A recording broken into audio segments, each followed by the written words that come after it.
సరేండి, ఈరోజు మనం సింపుల్గా ఈజీగా అయిపోయి ఎగ్ ఫ్రైడ్ రైస్ చేసుకుందాం. ఎగ్ ఫ్రైడ్ రైస్ చేసుకోవడానికి ముందుగా స్టవ్ మీద కడాయి పెట్టుకొని ఒక 2 స్పూన్ ఆయిల్ వేసుకోవాలి.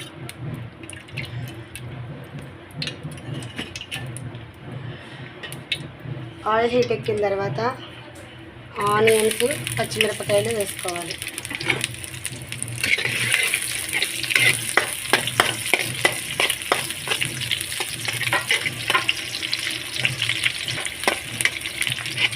ఇలా ఉల్లిపాయ ముక్కలు వేగిన తర్వాత కొంచెం అల్లం వెల్లుల్లి పేస్ట్ వేసుకోవాలి.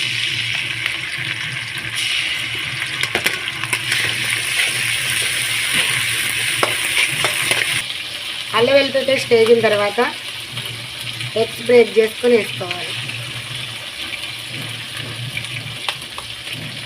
మన ఇష్టం అండి, మనం రైస్ తగ్గట్టుగా ఎగ్స్ మన టేస్ట్కి తగ్గట్టుగా ఎన్నన్నీ వేసుకోవచ్చు.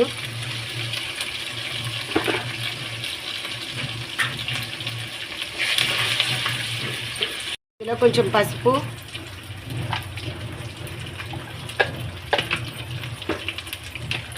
కారం,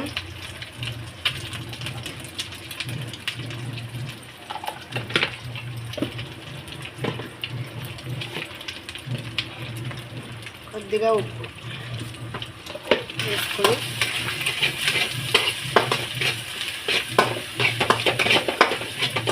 బాగా కలుపుకున్న తర్వాత మనం ముందుగానే వండించుకున్న అన్నాన్ని ఇందులో వేసుకోవాలి.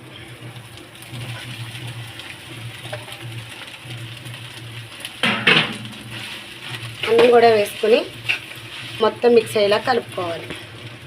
ఇలా కోడిగుడ్డు, ఉప్పు, కారం అన్నీ బాగా మిక్స్ అయ్యేదైతే కొంచెం కొత్తిమీర వేసుకోవాలి.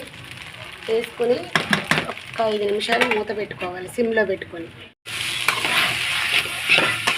చూసారు కదండి, ఇప్పుడు కోడిగుడ్డుతో ఉన్న మొత్తం కారం, ఉప్పు అన్నీ మిక్స్ అయిపోయింది.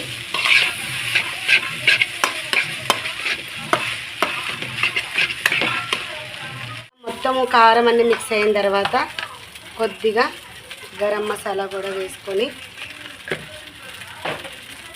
కలుపుకోవాలి. ఫ్రై అయిపోయిన తర్వాత మనం ఇప్పుడు స్టవ్ బంద్ చేసుకోవాలి. సరే కదండి, simple and easy egg fried rice. మనం పొద్దున మిగిలిన అన్నంతో కూడా ఈజీగా సాయంత్రం కూర ఏది లేనప్పుడు ఫాస్ట్గా రెడీ చేసుకోవచ్చు. ఈ రెసిపీ కనుక మీకు నచ్చినట్టయితే లైక్ చేయండి, షేర్ చేయండి, సబ్స్క్రైబ్ చేసుకోండి.